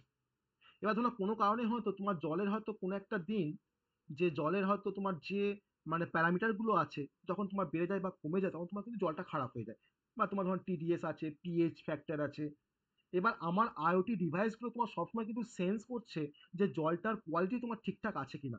যখনই তোমার কোয়ালিটি তোমার ডিগ্রেড করছে তখন সে কিন্তু আর লোকাল যে অফিস আছে সে কিন্তু সেখানে তোমার কিন্তু একটা মানে তোমার একটা কিন্তু সিগন্যাল পাঠাচ্ছে যে এখন এই পাইপলাইন দিয়ে এই জলটা এখন খারাপ যাচ্ছে, বা এখন পিএইচ এর মাত্রাটা হচ্ছে এত, আমার টিডিএসটা হচ্ছে এখন এত। তখন সেই অফিসে ধরো সেই পার্টিকুলার জোনের যে তোমার পাইপ লাইনটা হয়তো অফ করে দিল যাতে করে সেখানে আর জল না যায়। তো এটা কিন্তু তোমার স্মার্ট যে সিটি, তো এটা কিন্তু তোমার একটা মানে প্রজেক্ট বলতে পারো স্মার্ট সিটি। তো সেখানেও কিন্তু আমাদের আইওটি অ্যাপ্লিকেশন রয়েছে। ওকে, মানে আমরা যে যাই করি না কেন সমস্ত কিছু কিন্তু এখন আইওটি বেসড হয়ে যাচ্ছে বর্তমান দিনে। যাই হবে সব কিন্তু আইওটি বেসড, মানে রিয়েল টাইমে তুমি কিন্তু সবকিছু মনিটরিং করতে পারবে, রিয়েল টাইমে তুমি যেটাগুলোকে দেখতে পারবে তাকে তুমি মনিটরিং করতে পারবে, তাকে তুমি নিয়ে কাজ করতে পারবে সবকিছু। ওকে, আমরা আমরা এবারে তোমার একটা মানে প্রজেক্ট করেছিলাম ফাইনাল ইয়ারের মানে কাছে, মানে আজকে আমি কিন্তু বেশি গল্প করছি তোমাদের সাথে যে কি মানে কেন পড়বো সাবজেক্টগুলো বা কি আছে সাবজেক্টগুলোর মধ্যে। তো সেরকম হচ্ছে স্মার্ট গার্বেজ বক্স বা স্মার্ট ডাস্টবিন।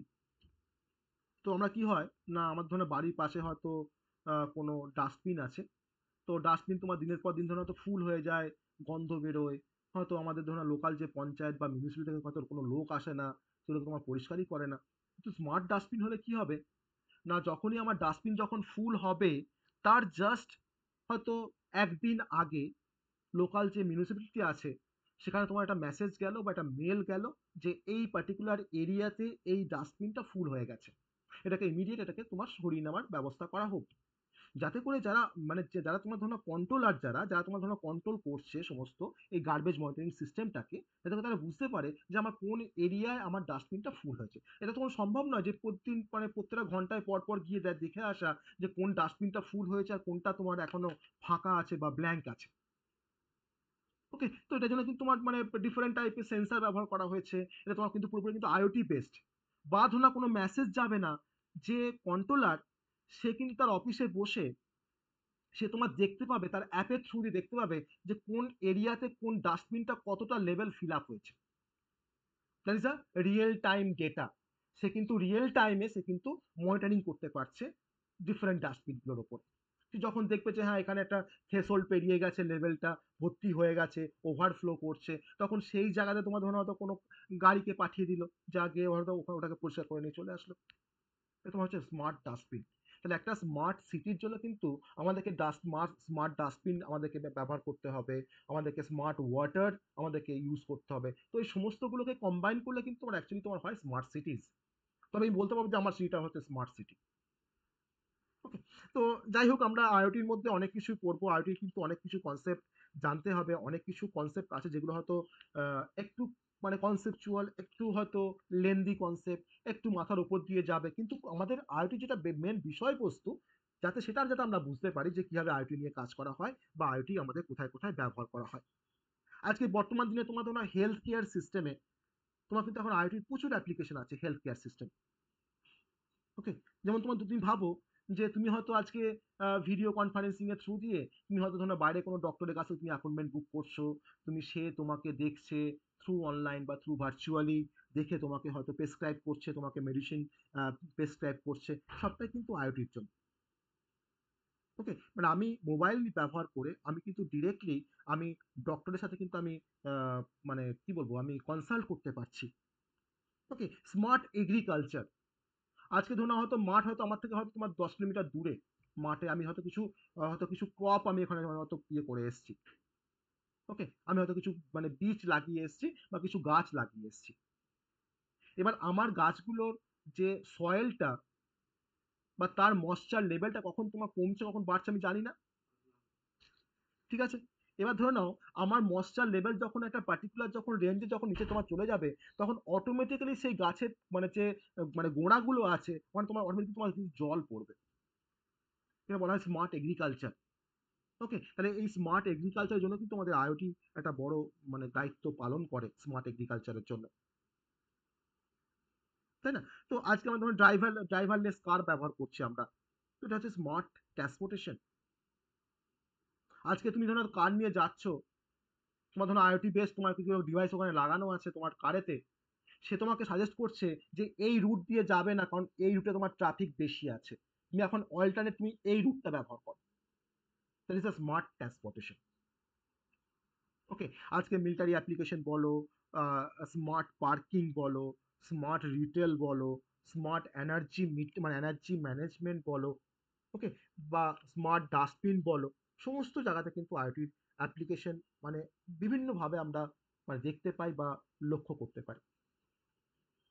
তো তার জন্য আমাদেরকে আইওটি শিখতে হবে, আমাদেরকে আইওটি বুঝতে হবে, কিন্তু আইওটি কিন্তু তোমার পুরোপুরি কিন্তু প্র্যাকটিক্যাল ওরিয়েন্টেড সাবজেক্ট। অতএব তার জন্য আইওটির অনেক কনসেপ্ট কিন্তু বুঝতে গেলে কিন্তু আমাদের প্র্যাকটিক্যালটা করতে হবে। আর এই প্র্যাকটিক্যালটা এমন একটা প্র্যাকটিক্যাল মানে এখানে কিছু ডিভাইস দিয়ে আমাকে কাজ করতে হবে, কিছু সেন্সার থাকবে, কিছু মাইক্রো কন্ট্রোলার থাকবে, ওকে, রাসবেরি পাই থাকতে পারে বা অরিনো থাকতে পারে বা নোড এমসিইউ থাকতে পারে যার ওয়াইফাই ক্যাপাবিলিটি আছে। তো সেই সমস্ত ডিভাইসের সাথে কি করে সেন্সারগুলোকে কানেক্ট করা হয়, তারা কিভাবে কাজ করে সেই সেন্সারগুলো, আমরা অর্ডিনোতে আমরা কিভাবে প্রোগ্রামিং করব, আমরা সেখানে এমবেডেড সি দিয়ে কিভাবে প্রোগ্রামিং করব, কিভাবে আমি একটা আইওটি ডিভাইসকে ফাংশনিং করাবো, কিভাবে কাজ করাবো, কিভাবে সেন্স করাবো, সেই সমস্ত পার্টগুলো সব কিন্তু প্র্যাকটিক্যাল অ্যাপ্লিকেশন। ওকে, তো আমরা চেষ্টা করব যে ডিফারেন্ট সেন্সারকে দেখানো, সেই সেন্সারের সাথে তোমার কিভাবে আমরা মাইক্রো কন্ট্রোলারে কানেক্টিভিটি করে আমরা কাজ করতে পারি বা আমরা অ্যাক্সেস করতে পারি বা আমরা তাকে দিয়ে ফাংশনিং করাতে পারি। তো যতটা সম্ভব হয় আমি দেখাবো, যাতে করে আইওটি সাবজেক্টটা, যাতে করে আমরা থিওরিটিক্যাল অ্যাসপেক্টটা কথা ছাড়ো, যাতে করে আমরা প্র্যাকটিক্যালি আমরা ভালো করে বুঝতে পারি যে কিভাবে আইওটি কাজ করে।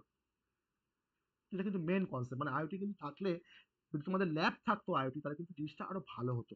যদি হয়তো তোমার থাকলেও হয়তো কোনো লাভ কিছু হতো না, হয়তো তোমাদের কলেজে হতো কিনা আমি জানি না। তো সেই নামই হয়তো থাকতো ল্যাবটা। যাই হোক, তো আর তার সঙ্গে আমাদেরকে পড়তে হবে আইওটির মধ্যে ডিফারেন্ট টাইপের সেন্সার, ডিফারেন্ট টাইপের সেন্সার। ওকে, যে সেন্সার না হলে কিন্তু আইওটি কিন্তু ইনকমপ্লিট।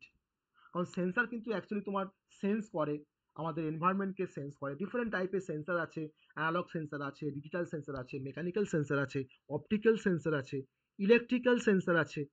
ওকে, তো তার মধ্যে কমন তোমার কিছু সেন্সার তোমাকে যেমন বললাম যে টেম্পারেচার সেন্সার, যার কাজ তোমার কিন্তু টেম্পারেচারটাকে তোমার সেন্স করা।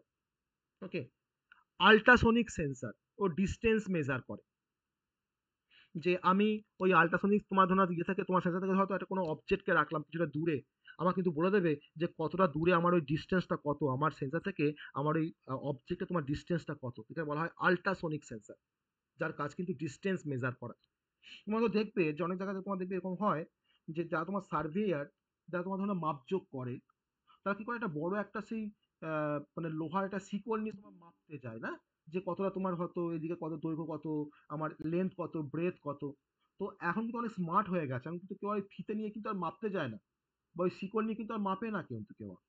এখন তোমার একটা ডিভাইস ব্যবহার করে, তোমার আল্ট্রাসনিক সেন্সর ব্যবহার করে, অবজেক্টটাকে তোমার গিয়ে ওখানে তোমার গিয়ে ধরে, আর এখানে তোমার তোমার হয়তো তোমার ধরো থাকছে ওদের সেন্সারটা, আর তোমার একটা ডিসপ্লে থাকছে, সে কিন্তু ওকে মানে মানে বলে দিচ্ছে মেজার করে যে আমার এখান থেকে অবজেক্টের ডিস্টেন্সটা কতটা, কত ফুট বা কত মিটার।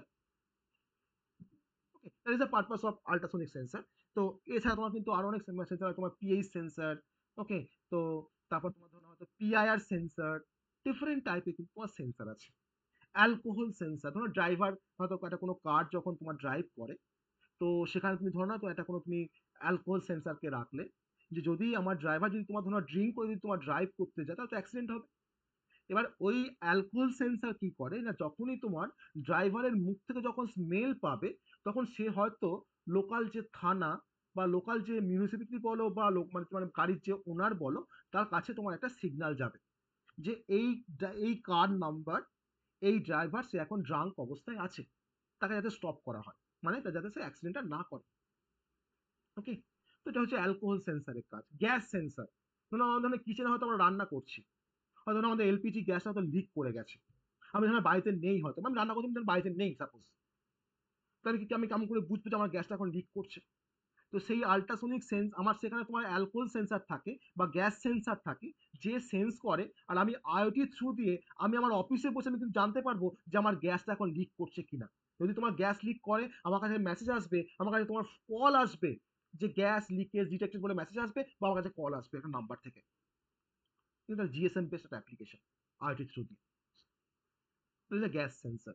ওকে, তো ডিফারেন্ট টাইপের তোমার কিন্তু আবার তোমার আছে স্মোক সেন্সার, ধরো তো ধোঁয়া বেরোচ্ছে কোথাও, স্মোক বেরোচ্ছে, তো ধোঁয়া বেরোলে তোমার কি হয়, তখন তোমাদের হয়তো একটা সাইরেন পাচ্ছে। ম্যাক্সিমাম তোমার কলেজ বলো ইউনিভার্সিটি বলো তখন তোমার কিন্তু স্মোক সেন্সার তোমার লাগানো থাকে। ওকে, তো ফায়ারে তোমার ডিফারেন্ট কাজ করা হয়, ফায়ারে তোমার এই স্মোক সেন্সার তারা কিন্তু ব্যবহার করে। তো এরকম নামের মানে কয়েকশো সেন্সার আছে। তো আমরা এখানে তো আমাদের তোমার যেগুলো দরকার আমরা সেই সমস্ত সেন্সার, তার ওয়ার্কিং প্রিন্সিপল, কিভাবে কাজ করে সেই সেন্সারগুলো, বা অন্যের সাথে সেগুলো কিভাবে কানেকশন করা হয়, সেই সমস্ত পার্টগুলো কিন্তু আমরা এখানে আমরা পড়বো আইটি সাবজেক্টের মধ্যে। ঠিক আছে, তো এই হচ্ছে ওভারঅল একটা সাবজেক্টের আমি ডেসক্রিপশন বললাম আজকে আমাদের ইন্ট্রোডাক্টরি ক্লাস। তো তার জন্য কোনটা পড়তে হবে কোনটা পড়তে হবে না আমরা দেখলাম। আর আমাদের দেখো মানে এমনই একটা মানে সমস্যার বিষয় যে ফিফথ সেমিস্টারে তোমার এমন একটা কম্বিনেশন যে 8টা সাবজেক্ট, ঠিক আছে, তো 8টা সাবজেক্ট কভার করা কিন্তু মানে টু মাচ ডিফিকাল্ট। ওকে, কিন্তু আমি প্রত্যেকবারই কিন্তু আমি 8টা সাবজেক্ট আমি কভার করি। যদি আমার কোনো সাবজেক্টে তোমার যদি 5 জনও স্টুডেন্ট থাকে, তার জন্য কিন্তু আমি তোমার আমি কিন্তু ওটাও কিন্তু কভার করি। ঠিক আছে, মানে আমি কিন্তু এখানে লাভ লোকসানের কথা আমি আসছি না কিন্তু, যে আমার কাছে 8টা সাবজেক্ট আছে, কারণ আমার কাছে তোমার সমস্ত কলেজের স্টুডেন্ট আছে অলমোস্ট। তো যার আছে যার নেই, যার ধরো হয়তো 4জন স্টুডেন্ট হয়তো যে সাবজেক্টে, তোমার হয়তো এআই তোমার 7 থেকে 8জন স্টুডেন্ট আছে এআই এর জন্য। ঠিক আছে, এবার তুমি তুমি ভাবো যে এআই যদি আমাকে একটা কোনো টিচারকে রাখতে হয়, তাকে হয়তো পার মান্থ আমাকে রিমুনারেশন পে করতে হবে তোমার হয়তো 4000। ঠিক আছে, আর তাহলে আমি ওই 8টা সাবজেক্ট মানে আমি এআই এর জন্য আমি 8টা স্টুডেন্টের কাছ থেকে কি আমি 4000 পাবো? নিশ্চয়ই না। ঠিক আছে, এটা কিন্তু কোনো মানে ম্যাটার নয়, আমি কিন্তু মানে কোনো লাভ লোকসানের কথা মানে বলছি না কিন্তু, যে 8টা সাবজেক্ট কিন্তু আমাকে অ্যারেঞ্জ করতে হচ্ছে, যেখানে ম্যাক্সিমাম থাকে তোমার 5টা সাবজেক্ট। যদি তোমার 5টা সাবজেক্ট থাকতো তাহলে কিন্তু আমার পক্ষে তোমার নেওয়াটা কোনো সমস্যাই ছিল না, যে আমি 5 সাবজেক্ট আমি আমি আমি কিন্তু কভার করে দিতাম। তো আমি চেষ্টা করেছি যে ম্যাক্সিমাম সাবজেক্টটা আমার কাছে নেওয়ার। মেন সাবজেক্ট সবারই আছে, আইওটি মাইক্রো প্রসেসর সেটা আমি নিচ্ছি বেসিক্যালি, অটোমোটা থিওরি, মোবাইল কম্পিউটিং সেটাও আমি নিচ্ছি, কিন্তু আমার কাছে আর কিছু করার নেই। কারণ দেখো তোমার তো থার্ড সেমিস্টার আছে, আমার বিটেক আছে, বিটেকের তোমার ধরো না বিটেকের তোমার থার্ড সেমিস্টার আছে, বিটেকের ফিফথ সেমিস্টার আছে, তো আমাকে তো সবাইকে তো তোমার ধরো টাইম দিতে হবে না সমানভাবে। আমি যদি ভাবি যে 8টা সাবজেক্ট আমি পড়াবো, তাহলে তোমাকে ফিফথ সেমিস্টার নিয়ে থাকতে হবে। বোঝা গেছে কারণটা? তার জন্য কিন্তু আমাকে গ্রাফিক্স বলো, অ্যাডভান্স কম্পিউটার নেটওয়ার্ক বলো, আর তোমার হচ্ছে এদিকে এআই তো তোমার অন্য টিচার থাকবে, মানে মানে একজন প্রফেসর থাকবে বিটেক কলেজে, তো খুবই ভালো পড়ায়। তো তাদেরকে আমরা মানে আমি যাকে রাখি যাকে রাখবো বা যাকে আমি প্রেসক্রাইব করবো, সেটা নিশ্চয়ই খারাপ হবে না, সেটা নিশ্চয়ই মানে, এবার যদি ভাবো যে একই ফ্লেভার তো আর হয় না সবার, আমার যেমন ফ্লেভার হয়তো অন্য তার ফ্লেভারটা হয়তো আলাদা, কারণ ফ্লেভার তো একরকম হয় না, বিভিন্ন জনের তোমার ধরো পড়ানোর ট্যাকটিসটা ডিফারেন্ট। ওকে, একই জিনিস তোমার ধরো তো আমি বলছি বা সে বলছে, তো আমি যেভাবে বলবো সে নিশ্চয়ই তোমার সেভাবে বলবে না, সে হয়তো অন্য হয় তার মতো করে বলবে। ঠিক আছে, অর্থাৎ আমাকে কিন্তু একটু বুঝতে হবে বা একটু ক্লাসটা করতে হবে রেগুলার বেসিসে, নাহলে কিন্তু খুব সমস্যা হবে। বুঝা গেছে? আমি চেষ্টা করেছি যে 8টা সাবজেক্টই কভার করার, যার যে কলেজে তোমার যে সাবজেক্টই আসে না কেন, আমি তোমার যদি লাইভ যদি নাও দিতে পারি, ভেবেছিলাম তোমার এআই কোনো লাইভ দেওয়া হয়তো পসিবল হবে না, কিন্তু তোমার দেখলাম যে বিটেক আমার তোমার যে সাবজেক্টটা আছে এআই, তো অতএব আমার তো তোমার তো আমাকে তো ধরো ওখানে তো ইয়ে করতেই হবে, পড়াতেই হবে, তো তার সঙ্গে আমি তো এটাকে অ্যাড করে দেবো, আমার তো সাবজেক্ট তো ডিফারেন্ট কিছু নয়, ওটা বিটেকে আছে তোমার ডিপ্লোমায় আছে, আমার তো কনসেপ্ট তো একই। ঠিক আছে? অতএব এআইও কিন্তু তোমরাও কিন্তু আগস্ট থেকে তোমরা লাইভ ক্লাস পাবে এআই এর জন্য। আর বাকিগুলো তোমার তো এমনিতে তোমার থাকছেই, কোনো সমস্যা নেই। তো আমি সবাইকে রিকোয়েস্ট করব যে সাবজেক্টগুলো একটু ভালো করে ক্লাসটা করার চেষ্টা করো, কিছু শিখতে হবে। আর ম্যাক্সিমাম তোমার কিন্তু থিওরিটিক্যাল সাবজেক্ট, মানে অত কিন্তু মানে আরামপ্রিয় সাবজেক্ট নয় আমাদের ফোর্থ সেমিস্টারের মতো। মানে ওএস বলো বা ডিবিএস বলো বা জাভা বলো, যাই বলো না কেন, অত কিন্তু আরামপ্রিয় সাবজেক্ট কিন্তু নয় যে একবার বললে বুঝতে পারবে, সেরকম কিন্তু ব্যাপারটা কিন্তু নয়। মানে একটু ডিফিকাল্ট টাইপের, কারণ ম্যাক্সিমাম সাবজেক্ট তোমার কিন্তু বিটেক লেভেলের সাবজেক্ট আর মাস্টার ডিগ্রি লেভেলের সাবজেক্ট। অতএব সেই সমস্ত সাবজেক্টগুলো যদি আমাকে বুঝতে হয় ডিপ্লোমা লেভেলে, তো একটু তো মানে একটু তো মানে হেক্টিক হবে, মানে একটু তো সমস্যা হবেই, কিছু করার নেই। ঠিক আছে? তাও আমরা চেষ্টা করব যতটা তোমাদের মানে মতো করে মানে দেখানো যায় বা বোঝানো যায়, যতটা তোমাদের কাছে মানে বোধগম্য করে মানে করা যায়, সেটা আমরা ট্রাই করব অবশ্যই। আর ফিফথ সেমিস্টারে আরেকটা লাস্ট কথা বলবো, সেটা হচ্ছে যে যেটা আমি প্রত্যেকটা ক্লাসেই বলি, যে সাজেশন নিয়ে তো যেমন প্রতিবারই তোমার একরকম ভাবেই তো চলে। আর সবার তো তোমার দিন তো আর সবসময় সমান যায় না। ঠিক আছে? কিন্তু আমার সাজেশন নিয়ে দিনগুলো তোমার অলমোস্ট সমান মানে সমানই যায়। জানি না কেন যায় বা কিভাবে যায়। তো মানে ফিফথ সেমিস্টারে আমরা যা সাজেশন দিই, যেই পড়াক না কেন, যে সাবজেক্ট যেই পড়াক না কেন, সাজেশন কিন্তু আলটিমেট আমিই দিই। আর আমরাও এখানে প্রিভিয়াস 2 ইয়ার্স এর ইয়ার সলিউশনটা দিতে পারবো কিনা জানি না, কারণ এখানে তো ধরো নাও রিয়ার তো আর সমস্ত সাবজেক্ট নেই যে সমস্ত সাবজেক্টগুলো রিয়া সলভ করবে। এখানে কিন্তু সবাইকে যদি তোমরা কাজ করো সবাই সমানভাবে মিলেমিশে, তাহলে কিন্তু সমস্ত সাবজেক্টে কিন্তু ইয়ার সলিউশন পসিবল হবে। প্রিভিয়াস ইয়ারটা তার আগে পর্যন্ত আমার করা আছে, যতটা সম্ভব আমি প্রোভাইড করবো। আর মানে যাদের যে সাবজেক্টগুলো আছে, সবাই মিলে যদি একটু গ্রুপিং করে যদি নেক্সট মান্থ থেকে যদি তোমরা ইয়ার সলিউশন যদি করতে শুরু করো, তাহলে হয়তো আমরা সেমিস্টারে অনেক আগে আমরা ইয়ার সলভটাকে আমরা রেডি করে ফেলতে পারবো। আর ইয়ার সলভ যদি আমরা রেডি করতে পারি প্রিভিয়াস 2 ইয়ার্স এর, কারণ তোমার 2 বছর তোমরা কিন্তু কোশ্চেন পাবে তোমাদের সাবজেক্টগুলো, তোমরা কিন্তু থার্ড টাইম পড়ছো এই সেমিস্টারটা, তোমার কিন্তু থার্ড ব্যাচ নতুন সিলেবাসের। তো তোমরা প্রিভিয়াস 2 ইয়ার্স এর কোশ্চেন পাবে প্রতিটা সাবজেক্টের। তো অ্যাটলিস্ট সেই 2 ইয়ার্স যদি আমরা সলভ করে রাখতে পারি বা দেখে রাখতে পারি, তার সঙ্গে আমি আমার যেগুলো পড়াবো, যেগুলো লেকচার্স বা লার্নিং মেটেরিয়াল যদি আমরা পড়ি, আমরা কিন্তু 100% কোশ্চেন আমি কমন দিতে পারবো। কিন্তু তোমাদের সাপোর্ট দরকার, তোমাদের কোঅপারেশন দরকার। একজনের দ্বারা কিন্তু পসিবল নয়, সবাইকে সমানভাবে এগিয়ে আসতে হবে, নাহলে কিন্তু ইয়ার সলিউশন তোমরা পাবে না। ঠিক আছে? কারণ এটা কিন্তু একটা এক্সট্রা যেটা আমি প্রোভাইড করি, সবাইকে সবারই হেল্প নিয়ে আমি সেটাকে তৈরি করি, আবার সবাইকেই প্রোভাইড করি। অনেকে হেল্প করে, অনেকে হেল্প করে না। ঠিক আছে? আমরা বলেও সেটাকে হেল্প পাইনি, আমরা আগের বারে ফোর্থ সেমিস্টারে আমরা দেখেছি সেই জিনিসটা। কিন্তু তোমাদের আলটিমেটলি তোমাদের ভালোর জন্যই। মানে একটা গ্রুপ স্টাডি বা যদি আমরা সবাই মিলে যদি কাজ করি ইফেক্টিভলি, তবে কিন্তু এটা ভালো জিনিস হতে পারে। আর একার দ্বারা বা ৫-৬ জন দ্বারা কিন্তু এটা পসিবল নয়। ঠিক আছে? আমরা সবাই কিন্তু এগিয়ে আসতে হবে, যে টাইমের দাম সবারই আছে। তাই না? তোমাদের যেমন টাইমের দাম আছে, আমারও টাইমের দাম আছে, সবার কিন্তু টাইমের দাম আছে। তো তাও কিন্তু নিজেদের স্বার্থে একটু এগিয়ে এসে যাতে আমরা ইয়ার সলিউশনটা করতে পারি। আমি তো বলেছি যে যেকোনো কোশ্চেন, যখন যেকোনো কোশ্চেন আটকাবে আমাকে জিজ্ঞেস করবে, আমি কিন্তু তার অ্যান্সার বলে দিই। মানে এরকম হয় না যে আমাকে কোশ্চেন করেছে আমি তাকে অ্যান্সার দিইনি। ওকে? আমি যত রাত্রিই হোক আমি কিন্তু তাকে অ্যান্সারটা দিই। ২টো, ২.৫টা, ৩টে, তোমার যটাই বাজুক না কেন। ঠিক আছে? তো একটু নিজেরা একটু নিজেদের মানে মানসিকতাকে একটু চেঞ্জ করো। একটু মানে কি বলবো? একটু টার্গেটটাকে মানে ফিক্স করো যে আমি এটাকে এখানে রিচ করবো, আমি এখানে যাবো। তাহলে কিন্তু আল্টিমেট পড়তে ভালো লাগবে। কারণ এখন কম্পিউটার সায়েন্সে কিন্তু তোমার প্রচুর প্রসপেক্ট, প্রচুর জব। ওকে? তো একটু ভালো করে যদি ডিপ্লোমাটা কমপ্লিট করতে হবে, যদি শিখে ডিপ্লোমা কমপ্লিট করতে হবে, শিখতে হবে। ঠিক আছে? পরীক্ষার হলে গিয়ে আমার কলেজ আমাকে হেল্প করলো, পাশের জন্য তোমার দেখে লিখে দিলাম। এটা কিন্তু আল্টিমেট কিন্তু সেই সার্টিফিকেটটা হাতে করে মানে জাস্ট নেওয়া হচ্ছে। আর কোনো লাভ হচ্ছে না। ওকে? কারণ আজকে তোমার সিএসসি তোমার এত স্টুডেন্ট তোমার পাস আউট হয়ে বেরোচ্ছে। অনেক বেশি কম্পিটিশন, অনেক বেশি কম্পিটিশন কিন্তু। তো সেই কম্পিটিশন তোমাকে যদি টিকে থাকতে হয় না, তোমাকে কিন্তু শিখতে হবে, তোমাকে জানতে হবে। ওকে? আর সেই শেখা জানার জন্য কিন্তু আমাদেরকে প্রপারলি ক্লাসটা করতে হবে, ভালোভাবে পড়তে হবে। কোনো কোশ্চেন থাকলে কোশ্চেন করতে হবে ক্লাসে। ঠিক আছে? তাহলে কিন্তু জিনিসটা তোমার সম্ভব। কারণ নলেজ না থাকলে কিন্তু তুমি লাইফে কোথাও গিয়ে তুমি এস্টাবলিশ হতে পারবে না। তোমার পরীক্ষার মার্কসটা কিন্তু নলেজ নয়। তোমার পরীক্ষার মার্কসটা জাস্ট একটা লেভেল কোয়ালিফাই করার জন্য। কিন্তু আলটিমেট তোমাকে যে কোম্পানি, তুমি যেখানেই কাজ করতে যাও না কেন, তোমার কিন্তু নলেজ তো তোমার লাগবেই অবশ্যই। তার সঙ্গে সঙ্গে হচ্ছে তুমি কতটা শিখেছো। তোমার পরীক্ষার মার্কস দিয়ে কিন্তু সব কিছু জাজ হয় না, যে আমার 90% মার্কস আছে মানে আমি সব জানি। এটা কিন্তু ভুল কথা। ওকে? আমি কতটা প্র্যাকটিক্যাল সিচুয়েশন আমি হ্যান্ডেল করতে পারছি, আমি কতটা ইমপ্লিমেন্টেশন করতে পারছি, কতটা আমি তোমার তাকে আমি মানে শেখাতে পারছি বা বোঝাতে পারছি, এটা কিন্তু মেন। আর আমি কোনো পার্টিকুলার কোশ্চেন লেগেছে আমি কতটা ভালো অ্যান্সার করতে পারছি, ওটা কিন্তু মেন।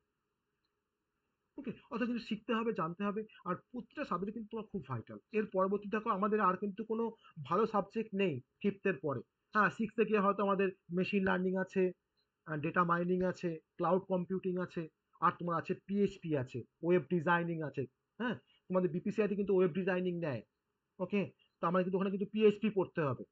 বোঝা গেছে? ওখানে কিন্তু পিএইচপি পড়তে হবে। যাই হোক, তো আহ, অবশ্যই আমাদের ওখানে 4টে সাবজেক্ট থাকবে, তার সঙ্গে তোমার থাকবে হচ্ছে ইকোনমিক্স থাকবে, আর এন্টারপ্রেনারশিপ থাকবে। এটা কিন্তু তোমার পুরোপুরি out of field, economics and entrepreneurship. আর এই ইকোনমিক্স সাবজেক্ট কিন্তু ম্যাক্সিমাম সাপ্লি পায়, ম্যাক্সিমাম কিন্তু সাপ্লি পায় কিন্তু ইকোনমিক্সে। ওকে, আর এই তোমার বিটেকের তোমার একটা সাবজেক্ট আছে তোমার বায়োলজি, আর ডিপ্লোমা তোমার হচ্ছে ইকোনমিক্স। ঠিক আছে, মানে ভালো স্টুডেন্ট আমার কাছে বিটেকে পড়ে, ভালো স্টুডেন্ট ডিপ্লোমায় সেই স্টুডেন্টটা টপ করতো ওমেন্স পলিটেকনিক থেকে কলকাতায়, তো বিটেকে গিয়ে সে সে সাপ্লি পাচ্ছে বায়োলজিতে। ঠিক আছে, এবার সে সাপ্লি পাচ্ছে, এবার ধরো মার্কআউটে তো তোমার ধরো অনেক রকম সমস্যা আছে, প্রপারলি খারাপ দেখে তোমার না দেখে তোমার একটা ভুলভাল মার্কস পাঠিয়ে দিচ্ছে, সেটাও একটা রিজন হতে পারে।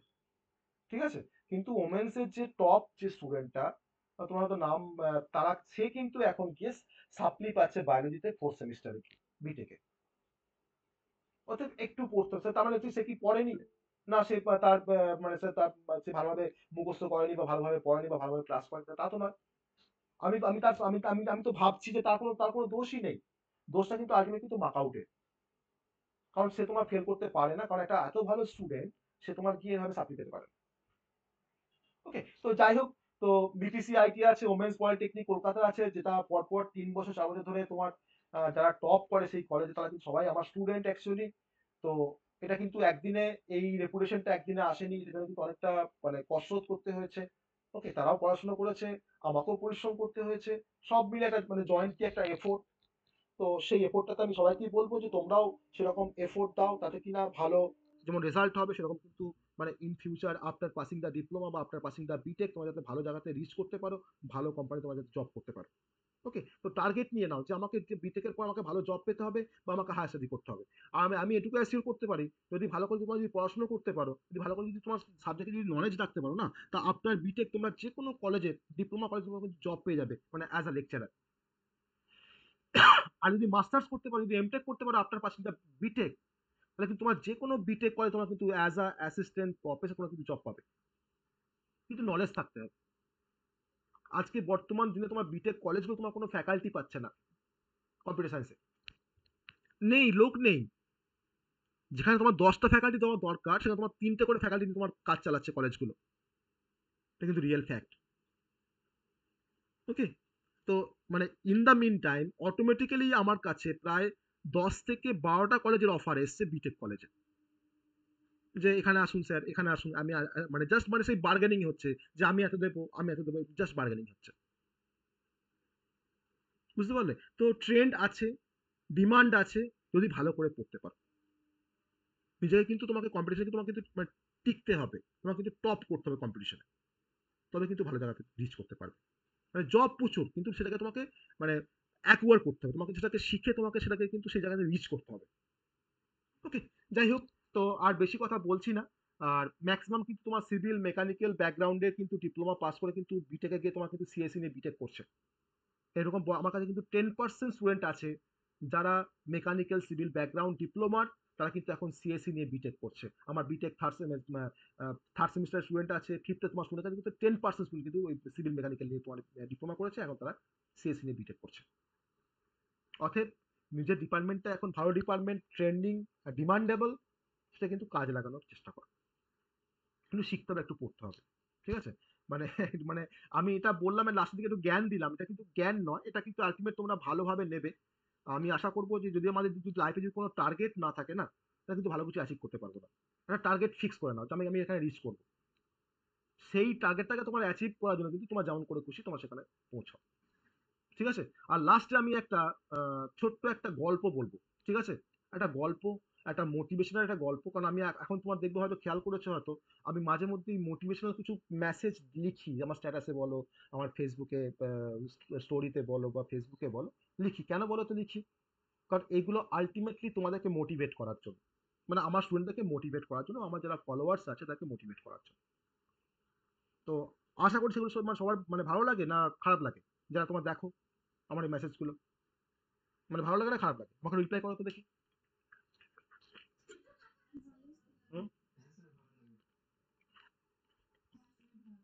ভালো লাগে। ওকে, আমি লাস্ট একটা গল্প বলবো, কেউ লিভ করো না, এটা গল্পটা জাস্ট শোনো। দিয়ে তারপর আমরা আস্তে আস্তে তোমার চলে যাবো। যে তোমার সে নাম শুনেছো, সক্রেটিসের নাম শুনেছো? সক্রেটিস নাম শুনেছো? সক্রেটিস কে বলো তো? সক্রেটিস সেঞ্চুরি বলো তো কে সক্রেটিস? ওটা ভুলে গেছে। হ্যাঁ, আমি বলছি একজন হ্যাঁ, গ্রিক একজন দার্শনিক। হ্যাঁ হ্যাঁ, একজন দার্শনিক বলতে পারি তো আমরা, দার্শনিক বলতে পারি সক্রেটিসকে। যাই হোক, একজন দার্শনিক সক্রেটিস।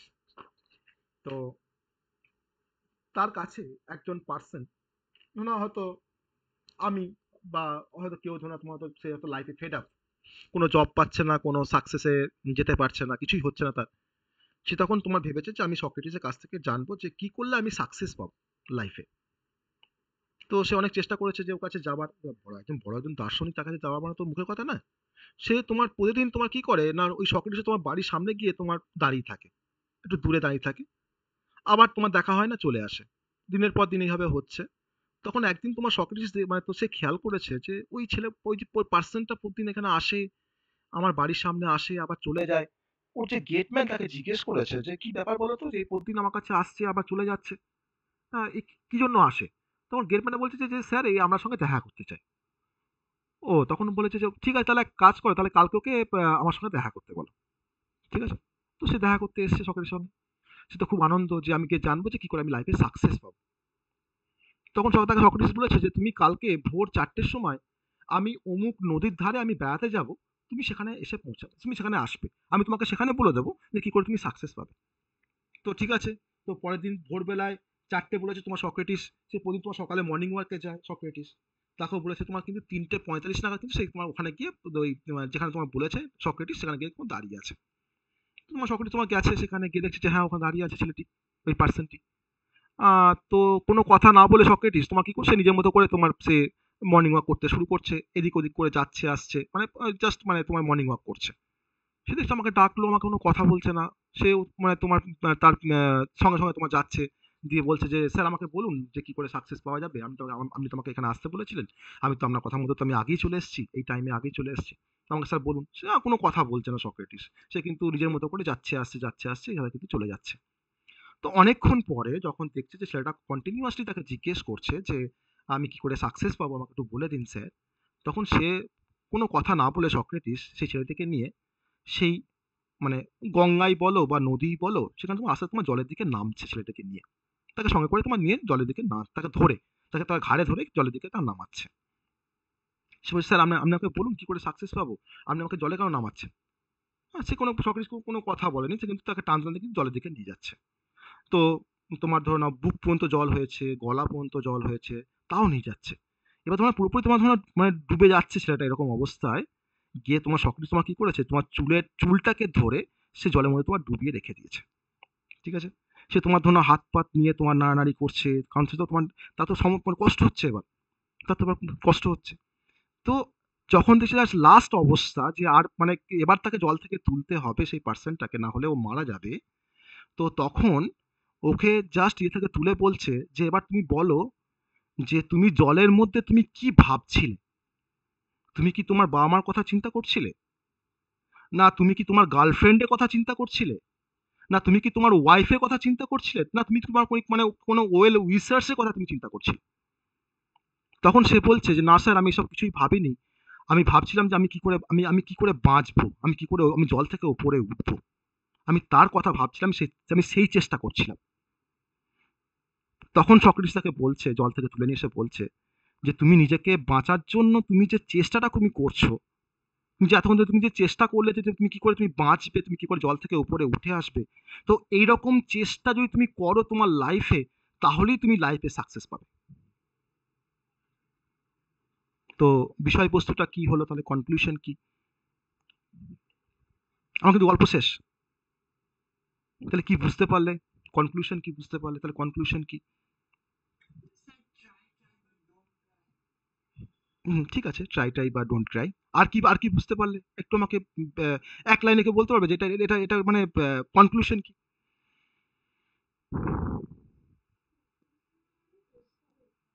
হুম?